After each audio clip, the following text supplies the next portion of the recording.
welcome to Phoenix Rising. I am very happy to say I have someone coming back here today for her second time. Absolutely beautiful inside and out, Dr. Mia Laurel. Hello. And she was on, it was about a year ago, I think. Must have been. Must have been about a year ago. And she's doing so many other things that she's added to her medicine bag. So welcome back. I'm so glad you're here. And we drove out today in torrential rain. Which shouldn't be a problem, says the girl from Seattle. And yet. It was, yeah, It was crazy. yeah. It was like people like, I want a hydroplane. Yes, they do that. And all you could do is just like try to not cross your eyes and avoid hitting what's in front of you or next to you. Yeah. So what's new? Oh, before we do what's new, the people that don't know you and haven't seen the other show, Oh, okay. would you give a little of your history, my Seattle girl? Oh, Lord. So I'm from Seattle, Northwest. Kind of all the things you would think about that. I went to medical school in Los Angeles, which was kind of a prep for coming to New York and doing my residency. I finished my residency in 2020 during COVID. So like in the hospital, really without the PPE we should have had, but it just was what it was. And I could go home and not see my family, or I could stay here and at least have my friends and a job I was familiar with. So I stayed here. And when COVID ended, my patients decided that I needed to be in private practice. And so someone found me an office and someone made me a website, and all of these things just coalesced around me. And I thought, well, that's nice. Kind of like Mr. Magoo, like doing my own thing. And then, and I think we spoke after this, I had a car accident and a massive concussion. Mm-hmm. And I couldn't walk straight, and my eyes wouldn't work right, so I was seeing double. I couldn't, and it was a frontal lobe, which is your executive function, so I couldn't find words, I couldn't, my working memory was crap, and in short, I just couldn't do family medicine. So I couldn't do my academic job, I couldn't be faculty, I just didn't have the mental capacity to do it.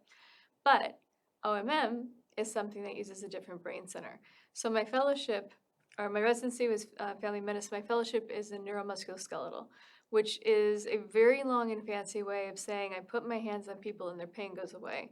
And it goes away out of a really deep knowledge of anatomy, psychology, and working with where they're coming from. I'll just roll over a little bit more. So then, now I'm doing this full time. And I realized that people didn't heal when they should. And so I started digging into that and leaning into that question. It's like, when people aren't healing, why aren't they healing? Mm-hmm. And what can I do about it? Because I'm not a quitter. I'm going to figure something out. And that's where all the new and kind of strange stuff started coming into my practice. So new and strange stuff. And what we do is very related in the energy work. Mm-hmm. So when I went to you, so my first time with you, and you ended up channeling my grandmother. That's very normal for me. So you follow your instinct. So when you're working on someone energetically, do you feel heat rising? Do you feel electricity or like a tremoring coming up? And do you see the colors? Because sometimes when I'm working on someone, it's almost as if, when you're looking ahead at the road and there's heat coming out of the road and it looks like the air is wavering. Yeah. So, yeah. So is that what you experience with everyone, with some people? Well, not anymore. So the Okay. heat wave thing was very familiar quite a while ago. Yeah. I was never a Reiki person, so I don't tend to get those cues. But my patients will sometimes say that my hands are really hot. Yeah. So every current creates an opposite magnetic field. And I feel like that my magnetic field is a composite picture of what's going on with a person. And so if you're looking at that, you're like, it's a little weak here, it's a little heavy there. If I touch you this way, this happens and you tense up. And in those moments, it's kind of an untangling of like, what are the different buckets? Like, what's feeling, what's emotion, what's unresolved? And then going through there and talking through it with people. But I don't always receive that information. Sometimes an ankle is just an ankle. Yeah. And I often feel blindsided. Lately, it's been mediumship. That was starting when I saw you last I time. hate it. But messages have to come through to a safe soul. And they're coming through. I'm trying to be graceful and grateful about it, but It's still. another huge responsibility. Well, I mean, people remember their loved ones in such a specific way. You get one gray hair here and always wore a sapphire earring, and then you say it was turquoise because they're both blue. But no, oh no, that's not what it was. And so there's such an attachment to what they remember that sometimes they miss the message, and then messengers get shot. Yeah. So it's just so concrete. Medium work is so concrete compared to the other stuff that I do. Yeah. And so it's And you always have like to give the open prayer. message, because when the message is given to you, it's given to you that they know you have that responsibility to pass it in the clarity to the best of your ability to who's supposed to receive it. Yeah. You know, and it comes out of the blue. Yeah. You know, there's a darling young couple that lives next door to me. And I live in this place for almost 20 years now. So the family is just, they're wonderful. They're farmers, and they're just the most kind, loving, giving people you'd ever want to meet. So just during COVID, the young man who lives next door to me, his mother died. And I had gone to the house and done energy work with her. She had cancer many years ago, and then the cancer came back. So we talked, and she said, would you come over? And I said, whenever you want me. So the last time I was there, she's lying in bed, relaxing. She was in the living room when I got there, and she's relaxing, going to the bedroom, and she said, Phoenix, tell me when, I think it was 17 minutes go by. And I'm thinking, okay, do you have to take a medication, you know? And she said, no, I have a pie in the oven. So as profoundly ill and weak as she was still baking pies for the farm stand and the family. And even though we didn't see each other that much over all the years, she was doing her thing, I was doing mine, there was always a kindness between us. And she passed, and I went to the services, and very hard on the whole family. They are very, like in old times, very, very connected as family. And about maybe 6 months to a year after she passed, I'm coming down this one road that I always come down, and it's beautiful. It's wide open farmland, Deep Hole Road over in Calverton. And when there's no traffic, I love just stopping at the top of the hill, and especially at sunset. It's absolutely magnificent. And she starts talking to me. And I'm like, you should be talking to your sons, to your husband, to your So all mother-in-law, those to your father-in-law. who can't hear Why me? And she kept talking, and it's just shy of a mile home from where that happened. And I pull up in front of my cottage, and she won't let me get out of the car until I send the message to her son. So I write to him, John, this might sound absolutely crazy, and he knows that I'm not your typical old lady next door. And I said, I hope, and I went through whatever it was she told me. I said, I hope it makes sense. It made perfect sense. One of the other times that she did it, coming down that same road, it must be very open for her to, wherever she gets me there, maybe it's a connection for her on that road. And She said, tell him to look up, tell them to look up. And this whole thing. Get into my driveway, send him the message. And he said, while you were doing that, the baby, his little boy, who was about 1.5 at the time, we were looking out of the windows and looking up.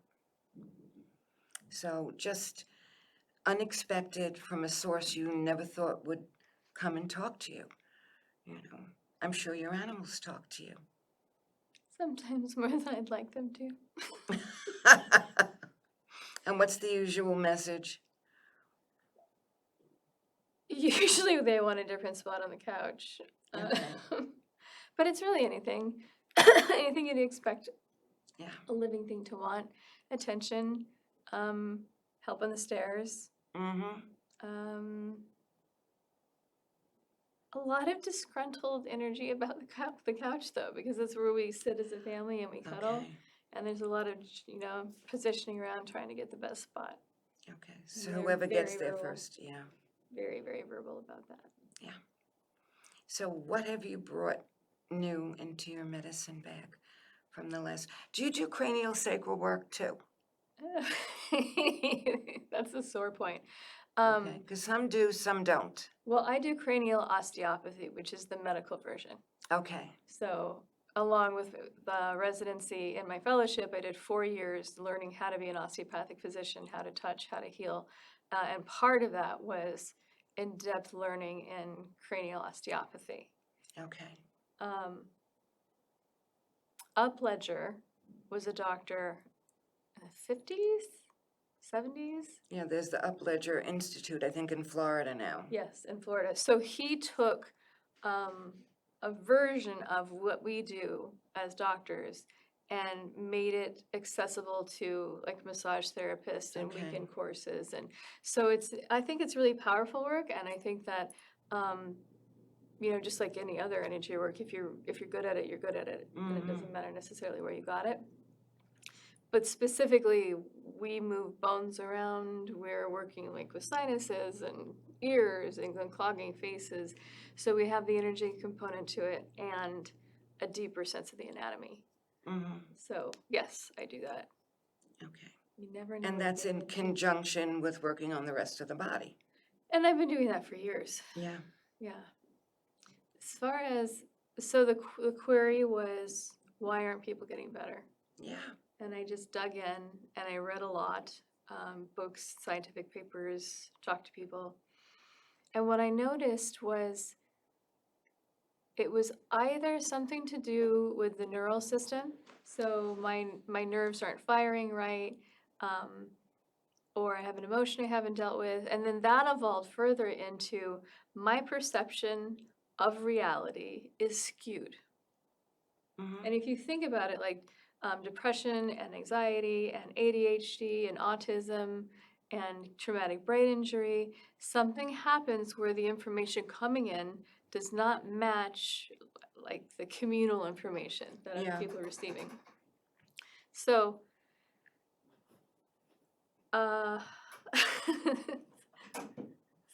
sorry, we have things on the set.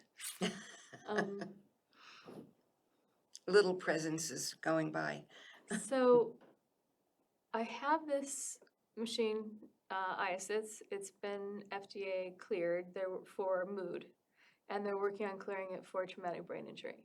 Mm. When you are birthed to about the age of 7, your primary brainwave is theta. So Okay. like alpha, beta 1, beta 2, theta, gamma, delta, like all that stuff, right? But you're theta. And theta is like living with satellite dishes in every direction. Mm. Your goal as a child is to take in as much information as you possibly can and then try to sort out like what it means. And so depending on the environment that you were exposed to at these young years, you define what information you want your brain to sort through and then give to you.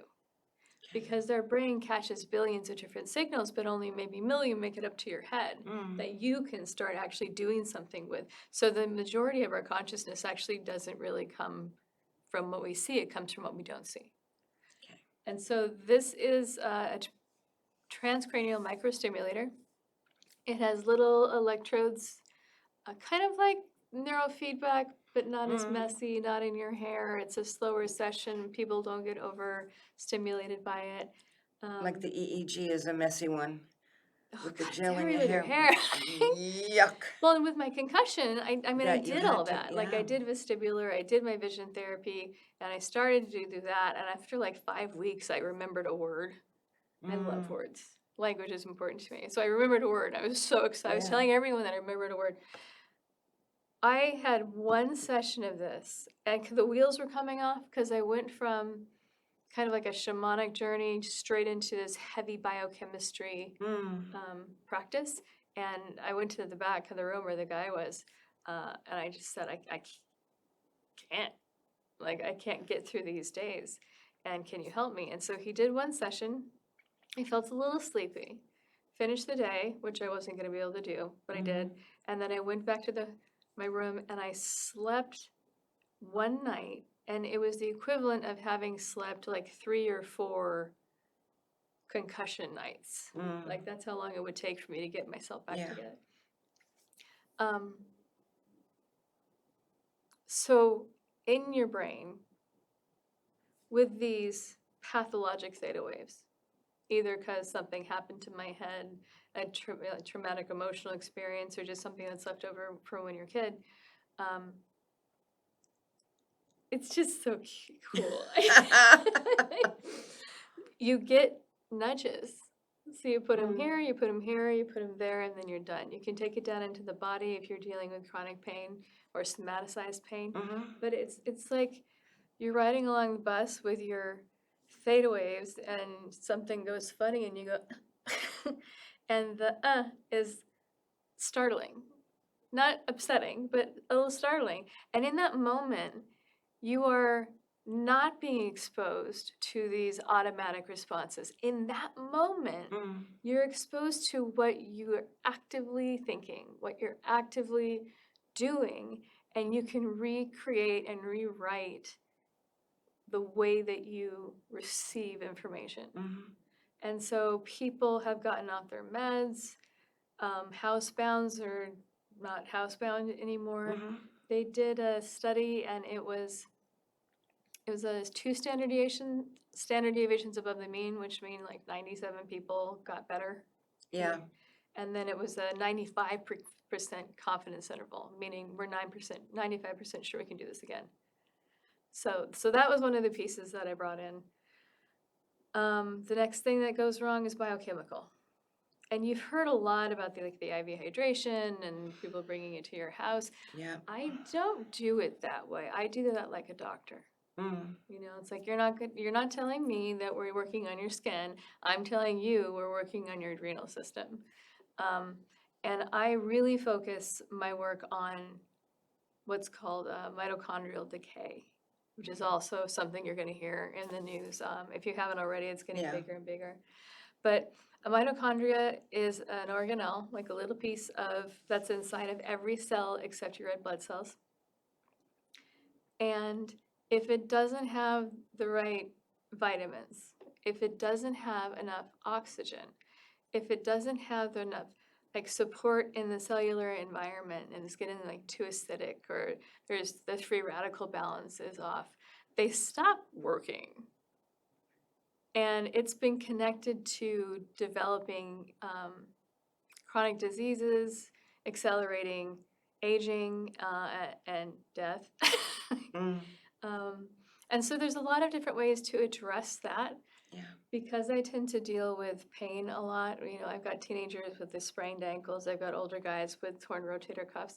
And so it's a lot of hands-on, but then also introducing ozone, which is a high-dose oxygen, basically, that you put into the body. That's the concussion. Like, there was a sentence there. And that hiccup, that little hiccup. And then there wasn't. Yeah, so I try to hide that, but that one was not going to be hidden. And why hide it? Because it makes me feel stupid. Oh, you're far from that. No, we can't put that. There's a gentleman who's very, very dear soul who comes to Reiki, and he had brain issues also. And I notice when he speaks, like we'll go around after and share the experience of the Reiki circle, he will stop. And I'm so, I can't say pleased, but I'm touched that even the new people have the respect for him to let him finish gathering the thoughts. He had brain surgery, and it was Dr. Valancourt, and he saved his life. But there are after effects of you with the concussion, of him with the surgery. I mean, there are But still you days still I just can't look get at out how of bed. brightly you shine afterwards. I can get out of bed. So, do you want to talk a little bit about your adventure when you went on that trip? Ooh. Oh my You let, God. if you don't want to, you No, don't have to. my I brain came was out of, kinda- and I came out of left field with that, which I should have mentioned to you before that. I'd love to hear a little about it if you want to share it. So that happened because I was working on a teen who was on the spectrum, Yeah, yeah. like some addictive behaviors, and we couldn't sort it out. Oh, this is a weird one. Are you sure? Do I do anything that doesn't appear weird to people on Oh, this man. show? I told the guys this is going to be a normal show. So, okay, backing up. From the time I was born, I see dead people, I see entities, I see spirits, I'm clairvoyant, I'm clairaudient. I was chased around for most of my childhood because I was a nummy little bit that couldn't defend myself yet. Those are some terrible memories. And actually, when I went to medical school, I thought I was giving a big middle finger to my spirits and saying, like, I'm going to go be a scientist. Yeah, and they said, yeah, we're going to use you. Well, first they Yes. said it was true. They were like, yep, totally go be a scientist. You can be done with this. And it was a lie. So med school was interesting. But all that to say that I see a lot, and I think I see more than most. And they keep adding abilities, like the mediumship that they're adding in now. So this child had an entity attached to him. Yeah. And Do you find also that people in the spectrum sometimes have an opening that an entity will attach to?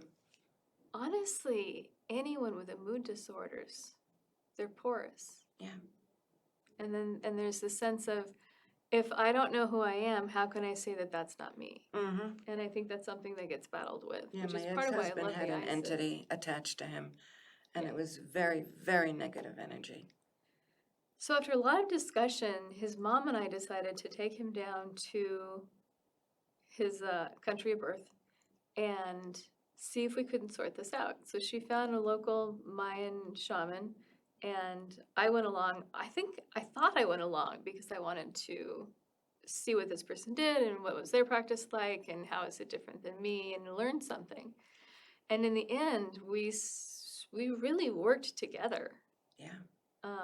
And she let me in the circle. I was profoundly honored. We did the Temazcal, which is kind of like you're in a little hut, Mm-hmm. like a little Yeah. hut. It's very small. Yes. And a bench that you didn't really fit on. But we processed a lot of stuff out of everybody. You know, we all took time on the Temazcal. I think the high point for me, and probably the most confronting, was when her grandfather in spirit showed up. Yeah. So now we have the medicine man that trained the medicine woman and this American chick going through a translator, Mm-hmm. and not even just to Spanish, but like partially to Mayan. Yeah. And he had a lot to say, and I don't know if she took any of it or not, but we looked at each other when I first got there, and it was this moment of recognition, like, oh, you're real. Yeah. And like, come on in, do whatever you do. Yeah. And then I went to do biochemistry. My brain exploded. Yeah. that was not well planned, but No, because when you came back, there was a big shift in you. that I didn't have time to process. No. I mean, we all knew, I knew you would be shifted when you came back and gave you as much protection in tools as I could and lots of prayers and blessings while you were there. And I knew it was going to be an amazing journey. I feel more connected with like the shamanic realm and the earthly realm than I have before. Yeah. I feel like I learned from the top down. Like my original powers and gifts started, like astral. And then as I've gotten older, it went this way. And now I'm in, Yeah. the reds and very comfortable there, very comfortable with my Yeah. root chakra. And where mine was, well, it still is based in different cultures in Africa, some Native American, but it's a lot of Peruvian-based energy that are all coming together in this tapestry. And your tapestry is coming together, and they always manage to add another piece into that. When you think you're settled, they come in and say, okay, Mia, There's always more. here's this. Okay, Phoenix, add this.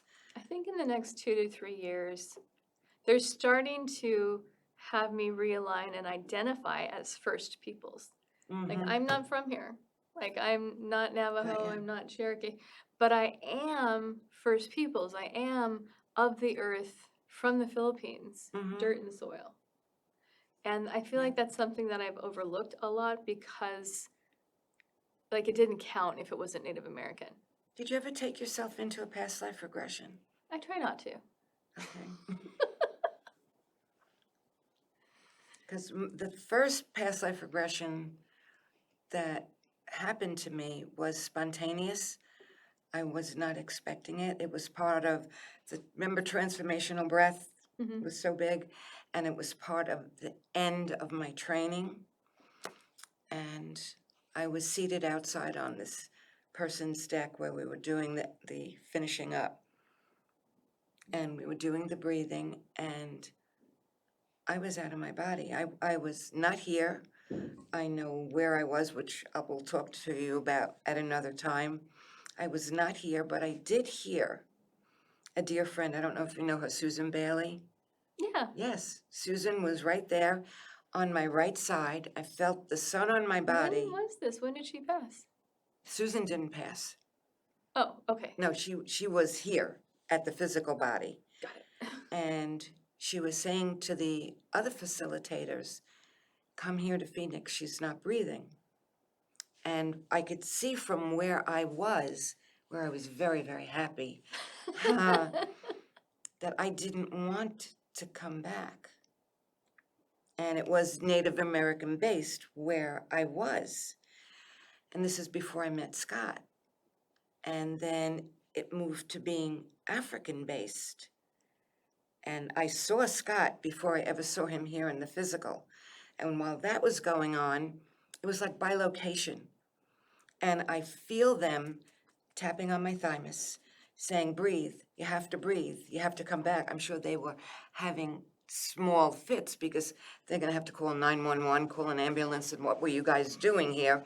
And what was in that food? Reiki, transformational breathing, a little, this, that, the other thing, some pagan stuff, the whole. Hide the whole- cauldron. Yeah, the whole cauldron. The cauldron's in my living room now. And I remember taking a deep sigh saying, okay, I have to go back. I have to finish some work. And then within a year, I met Scott. And when we met, we were introduced long distance from like different people, but we made up to meet after talking on the phone at Waters Books that is now gone. That was in Sayville. And the minute I looked at him, I couldn't speak because he was the man that I saw when I went out of my body into that past and present life regression, which was so interesting as I talk about it now, because it was a mix of the present life and this is what's going to come to you from a past life. And when I went to Africa, I ended up in the village where we lived. That's cool.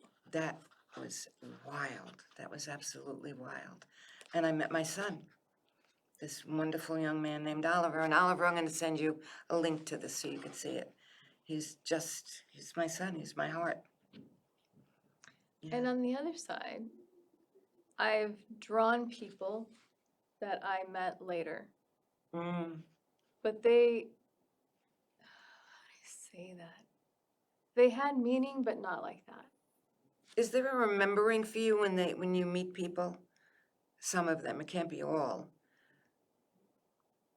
A remembering, I know that there is, like, when you walk into a room, say at a doctor's conference, there are different energies that you want to go and connect with, and then there are others that you say, later, much Well, later. That's very true. Yeah. But I would say the remembering is more people coming to me. Mm. They're sure they know me, they're sure they met me, I really helped them. I'm like, I don't think I know you. Yeah. But not as much being magnetized towards someone else. And when I've had the experiences where they introduced me to somebody before I learned who they were embodied, it has never been romantic. Mm. I have jealousy here. What did they say? In due time.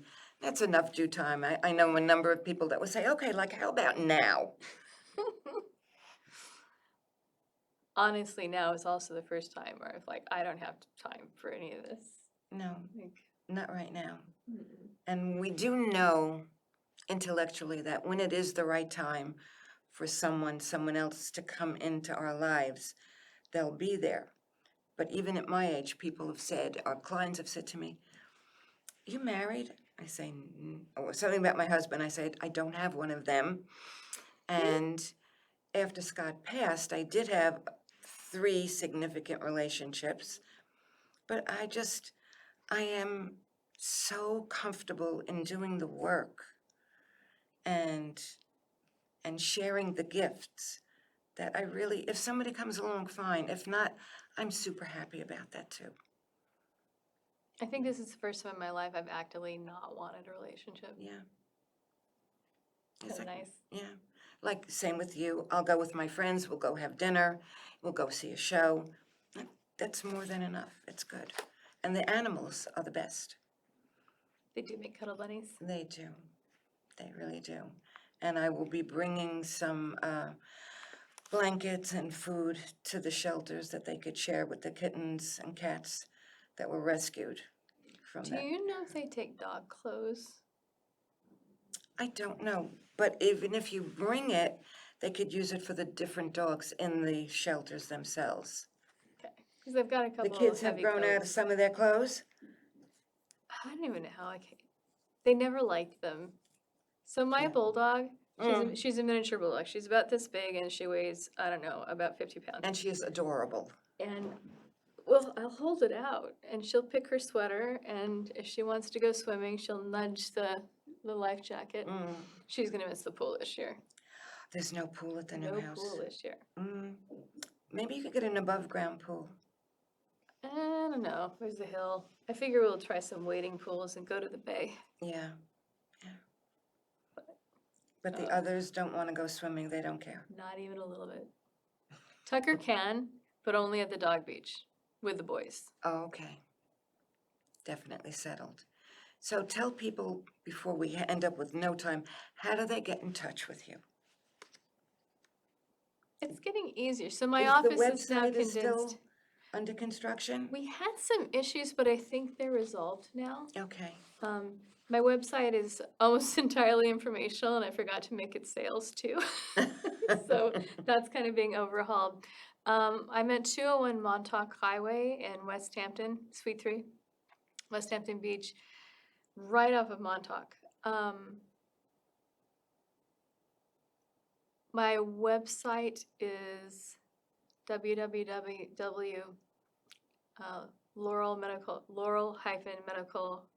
laurel-medical-arts.com. And if you don't get that, contact me and I'll have you get in touch with her. But I do want to put out there Mm. that I'm using a lot of IVs. I'm not using IV hydration. You know, it's like you come in and you have a very specific injury. We're gonna, plump up your system. I use a lot of ozone. I've been doing high-dose vitamin C. High-dose vitamin C has been shown in multiple studies in classic literature to take away cancer side effects to the chemo and the radiation. It's been known to help decrease cancer load even in the absence of chemo and radiation, and just kind of give you a better quality of life. And a number of other things, but I feel like that's definitely worth mentioning, that it's a support for Yeah. cancer. Or the ISIS, like I talked about, like you come Yes. in, I've got something for you. I've got something at least to try, and I wish that my style of medicine was where healing started. Like I wish someone gets a cold and their first thought is, let's go get this checked out. Yeah. But instead, we try absolutely everything, and then we show up at my doorstep. We fix it in 2 weeks, and you're like, why the hell did I wait 2 years? I'm like, I don't know, but you did. So you really consider, if you have something going on, there's not a really good answer in your blood work or your scans, the doctors don't necessarily know. Come find someone like me, vetted. We're doing the labs, we're doing it responsibly, we're making sure that you're safe, everything is in alignment, and ask one of us what's possible, because you're going to get an entirely different lesson in science and in how the body works. And then you're going to have a completely different experience of how the body works. Currently, I am trying to decide between like low infrared, or near infrared light, and laser. So, because like laser penetrates deeper, a lot deeper, and you can aim it. It has a vector. Okay. LED lights are just kind of like ambient. They still do a lot of good. They help the mitochondria, but it's not as focused and intense. And I've got people who have like very specific joint line problems, like it's this bone in the hand, it's that bone in the ankle. Yeah. And so I've been really looking into, is it worth spending the money to do a laser, or can you get enough out of the red light? And consequently, if you're having body pain, if you're having energy issues, you're not sleeping well, you might look into getting your own infrared light. If it's under 200, it's a lie. Yeah. What about the combination of red and blue? I don't know as much about the colors, right? The set that I'm looking at is red, green, and purple, Okay. and it covers pain relief, aesthetics, and like fat loss, and skin with collagen.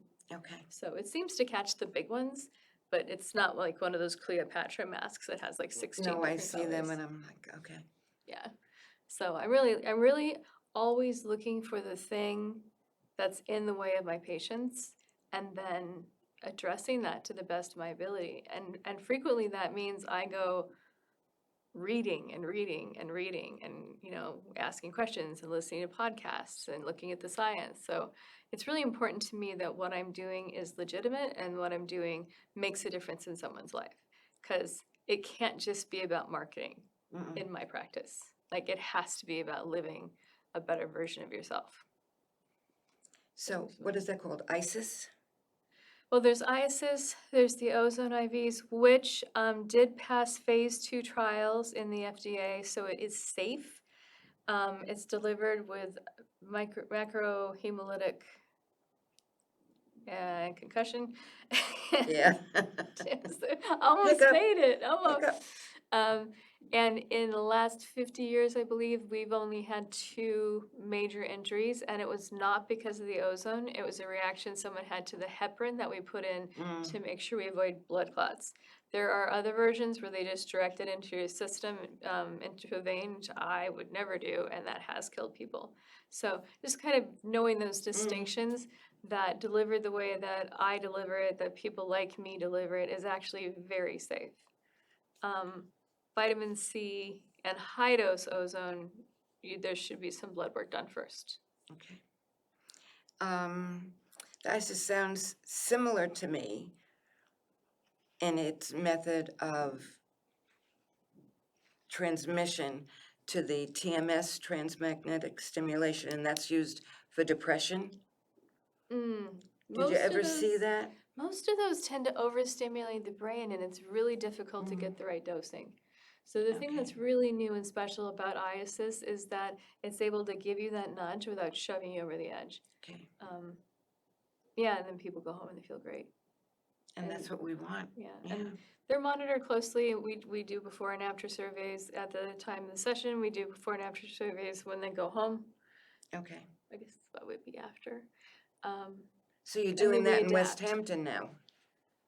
That thing fits in a computer case. Really? It does. And so me and one of my techs have actually been going back and forth to Bridgehampton. Oh, I should say that. So I have an office in Bridgehampton in the building. Oh, I can't even say it. With the pooping dog. Is it still there? Yes, yes, it's still there. Okay. So Yes. it's in the Right to on the Montauk side of- Highway. yeah, to the side of that animal. That's a terrible That's the animal. address, the pooping The dog. pooping dog. That should be a bar. It should. That's a That good would name be for a great. bar. Near the bar. So when I had seen you a long time ago, you told me to get this stone. I And remember. I ordered 3 of them. One I gave to a young girl going through family crisis, and she still wears it. And one I gave to my dear precious friend Lisa, who has had a very rough go of it. And now she's going out on job interviews and she's wearing it. And with the days that she wears it, she's welcomed with open arms. You know, and she's still welcomed when she's not wearing it. Is that one of the major properties of labradorite? Yeah. So, and when the sun shines on it, like now how I have the light, That's so is beautiful. this beautiful blue in there. Yeah, It suits you. thank you for It that. likes you. And I like it too. Do you still have that wonderful artwork in your office of the spine that I fell in love with? Oh yeah, God, I love that artist. So she's out of Portland, Oregon, and you can't tell until you get close. But like I have a picture of a spine, a cross section of the spinal cord, and a vertebrae, a thoracic vertebrae. And instead of drawing them, she actually etches them with a chemical formula. So like calcium carbonate or I don't know, whichever neurotransmitters. So I use those instead of medical posters because I want people to really feel. I want to feel. It's Like, alchemy. you walk into my office and it's plants And those little twinkle lights. and like little fountains. It's just Yeah. really, you know you're walking into someplace different when you walk into my space. That's incredibly important to me. There's that petrified wood one. I don't know if you saw that. I have a blue onyx bowl. I've got some really cool. No, I haven't seen that. It's kind of hard to see past all the plants.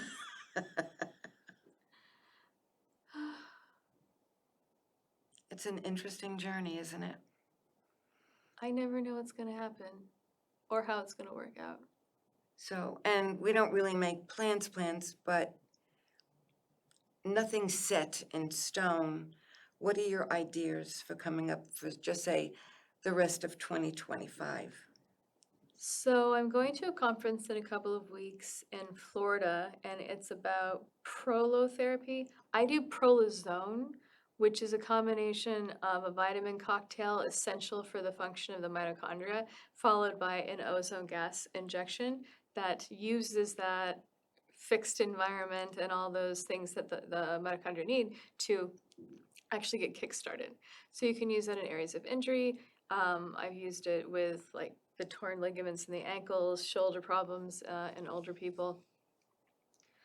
And so I'm going to a Prolo conference, which it's a slightly different formula, but we're going to do ultrasound and guide it in a cadaver. So that I'm Okay. super excited about because I'm a doctor and that's weird. Dead bodies. Okay.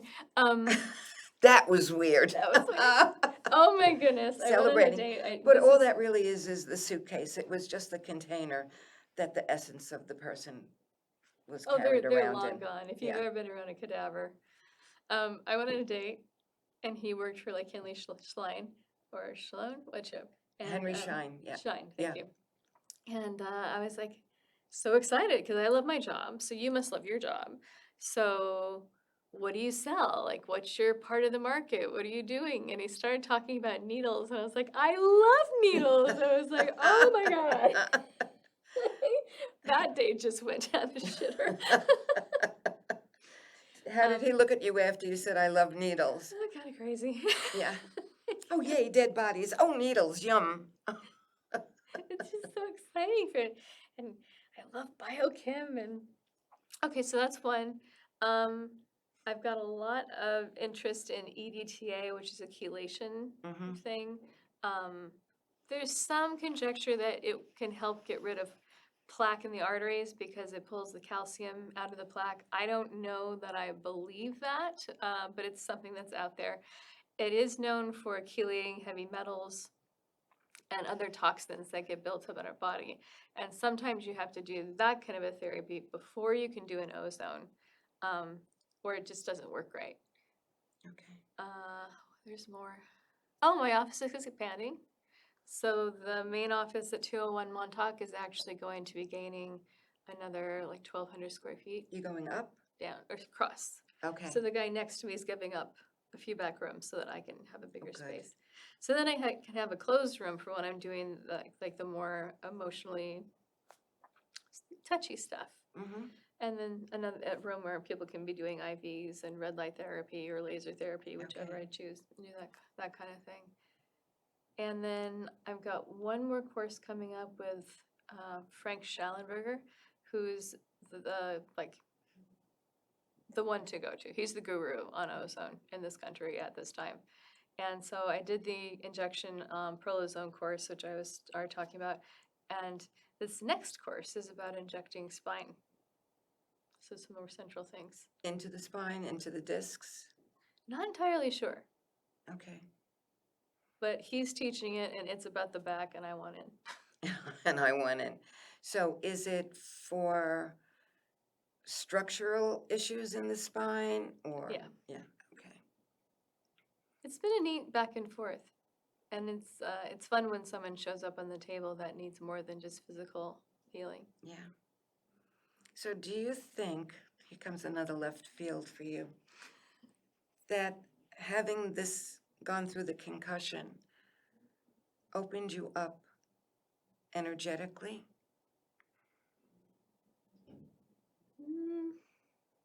It made me a better doctor Mm, because you can't see what you don't know exists. yeah. And once I went through, well, I guess continuing to go through my concussion, when I see others that I had a guy recently, he was like the head of a major medical organization, is really smart, really accomplished, and now retired. And he and his wife were out on Nicholas Road, and some guy ran the light at 85. And so they managed to stop, but the guy behind them, his wife was in major surgery. Wow. So he was in a hurry and it all backed up. And he came into my office so happy. He was like, everything's fine. I'm fine. Can you bounce on one foot? Not really. So, But what a shift, yeah. but to be able to take care of him properly and to also know that only one in the office who can, and only because I had it, like that's not part of at least micro program what we were taught. But as far as opening me up, I don't know about that one. Mm. I don't know. What an interesting journey that we go on. I just can't believe how far I go each year. Yeah. Are you keeping a journal of any of it? No. You don't need to shrink into that chair. Because my spirits have been telling me to keep a journal for a very long time. And I don't know. I should. No reason not to. I have one that I bought, and I thought I bought it for someone else, and then I thought, no, you bought it for yourself. And no, I didn't. I bought it, and it's for you, so I will drop it off. Damn you. Yes, damn me. And there are some interesting comments and quotes throughout it. So now I know why it's sitting in this little book bag waiting for me to give it to the right person. I definitely need prompts. This is it. I bought it months ago, and I know it's not mine.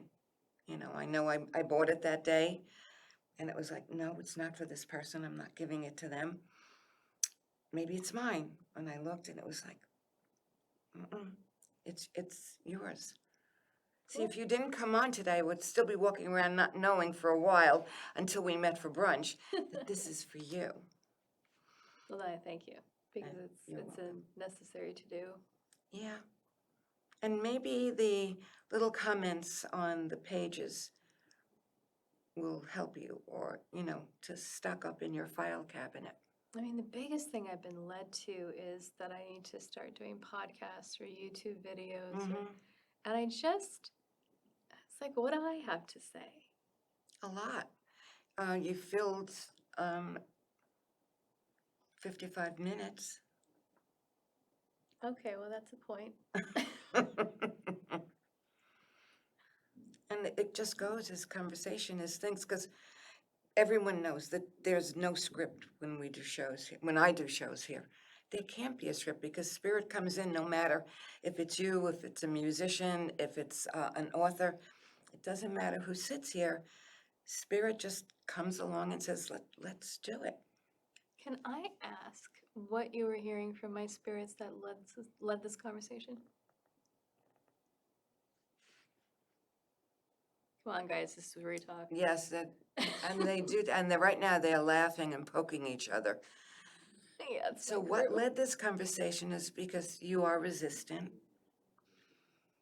and I'm- they love you. They do, no, and they love you dearly, and you're going to have to get over the resistance in a gentle way so they don't have to give you the message with more oomph to it. And they would hope that you accept what they're trusting you with because you're capable of it. I struggle so much with being a doctor, being a scientist, and also being like a raging psychic and intuitive. But how perfect a combination. It is. It's like all my colleagues from all my training going, she's gone off the deep end. There's another wacky one. Just Someone curious. told me many years ago, it's none of my effing business what other people think of me.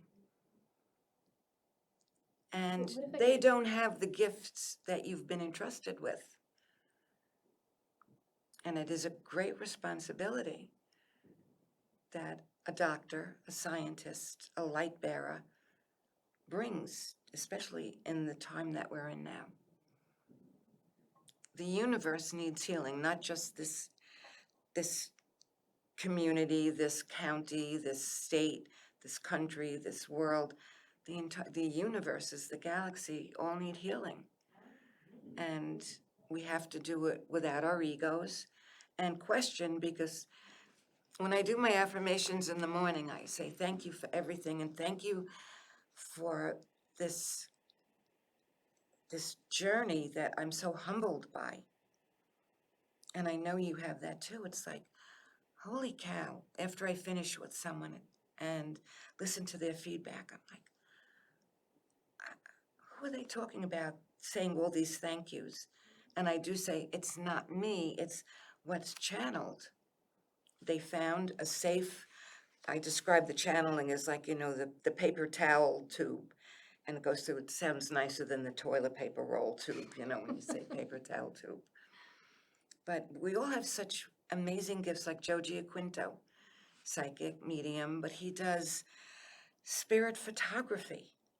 And if he took a picture of this glass right now and filtered out the noise from it, there would be something there with a message. That's cool. It's amazing stuff. So we have just a little over a minute. I'm going to ask you to, one more time, how do they find you?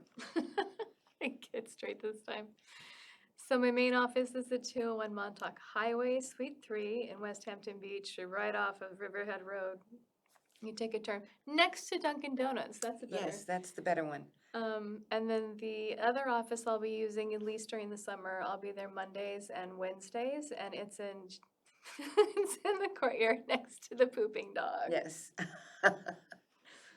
Um, yeah, I actually don't even know the name of the building, Okay. but there's like Hampton Hot Yoga is there. You know, Gotham is a little bit way down, and then on the first floor it's that They'll find it. area. And if you have trouble finding her, get in touch with me and I'll help you find her. So for now, I'm going to ask you to uncross your legs. Everyone, uncross your legs. Close your eyes. Feel the ground beneath your feet. Feel the energy of Father Sky above your head. Breathe in peace, love, compassion. Another breath on top of that breath. And as you exhale, exhale everything and anything that does not serve your highest good. Inhale again. Gather up what does not belong to you. And exhale. And I wish you all a beautiful, blessed, and magical day. Thank you.